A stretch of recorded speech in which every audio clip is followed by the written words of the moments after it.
ఉచిత ఇసుక పాలసీ కూటమి నేతలకు ప్రధాన ఆదాయ వనరుగా మారింది. దోచుకోవడం దాచుకోవడం అన్నట్టుగా దందా సాగిస్తున్నారు. దోచుకోవడంలో కూడా కూటమి నేతలు ధర్మాన్ని పాటిస్తున్నారు.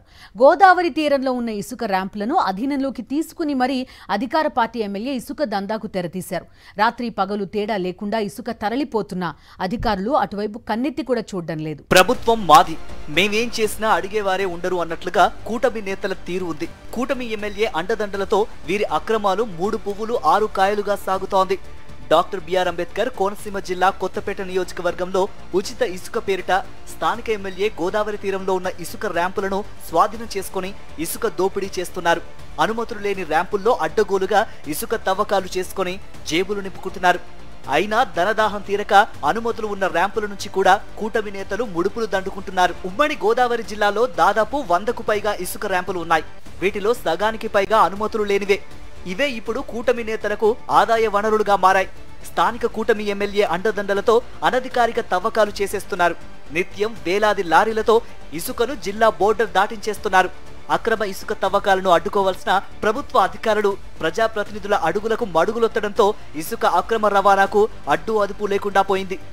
డాక్టర్ బిఆర్ అంబేద్కర్ కోనసీమ జిల్లాలో ప్రధానమైన కొత్తపేట నియోజకవర్గంలో అనేక ఇసుక ర్యాంపులున్నాయి. కూటమి ప్రభుత్వం అధికారంలోకి వచ్చిన తర్వాత స్థానిక టీడీపీ ఎమ్మెల్యే బండారు సత్యానందరావు, ఆయన సోదరుడు జనసేన నేత బండారు శ్రీనివాసరావు ఆధ్వర్యంలో పోటీపడి మరీ ఇసుక దందా నిర్వహిస్తున్నారు. కొత్తపేట నియోజకవర్గం ఆత్రేయపురంలో అంకంపాలెం, నార్కెట్ మిల్లి, పులిదిండి, వద్దిపర్రు, ఆత్రేయపురంలోని ఇసుక ర్యాంపులకు పర్మిషన్లు ఉన్నాయి. కట్టుంగ, తాడిపుడి, వెలిచేరు, పేరవరం, బొబ్బర్లంక ర్యాంపులకు ఎటువంటి అనుమతులు లేకపోయినా ఇసుక తవ్వేసి జిల్లాలను దాటించేస్తున్నారు. స్థానిక ఎమ్మెల్యే బండారు సత్యానందరావు ఒకవైపు తన సోదరుడు జనసేన నేత శ్రీనివాసరావులు 2 చోట్ల ఇసుక గుట్టలు వేసుకుని అమ్మకాలు జరుపుతున్నా అధికారులు మాత్రం స్పందించడం లేదు. మాజీ ఎమ్మెల్యే చిర్ల జగ్గిరెడ్డి స్వయంగా వెళ్లి ఇసుక ర్యాంపుల దగ్గర ఆందోళన చేపట్టాల్సి వచ్చిందంటే ఏ స్థాయిలో ఇసుక దందా జరుగుతుందో అర్థం చేసుకోవచ్చు.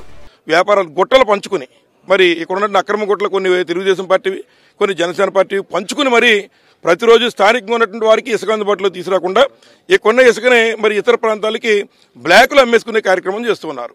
మరి అదే కాకుండా ఇక్కడ స్థానికంగా లేబర్ ఎవరైతే పని చేసుకుని వారు పట్టుబడి పోసుకుంటున్నారో అటువంటి వాళ్ళు తీసుకునే కూలి పనులు కూడా వీళ్ళ కమిషన్ పెట్టేసుకుని మరి మామూలుగా వాళ్ళ పాప కూలి పనులు 300, 400 తీసుకుంటుంటే వీళ్ళు 600 నుంచి 1000 రూపాయలు మరి వసూలు చేసి అవన్నీ కూడా మరి అక్రమంగా సంపాదించే కార్యక్రమం ఈ యొక్క కొత్తపేట నియోజకవర్గంలో చేస్తున్నారు.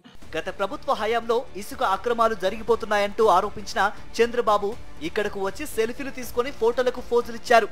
కానీ ఇప్పుడు కూటమి నేతల కనుసన్నల్లోనే భారీ ఎత్తున ఇసుక దందా జరుగుతున్నా ఎల్లో మీడియాలోనే ఈ ఇసుక దందా గురించి వార్తలు వస్తున్నా కనీసం చంద్రబాబు స్పందించడం లేదని స్థానికులు మండిపడుతున్నారు. ఇసుక అక్రమాలను అరికట్టాల్సిన మైన్స్ అధికారులు చోద్యం చూస్తున్నారే తప్ప చర్యలు తీసుకునే పరిస్థితి లేదని ఆరోపిస్తున్నారు.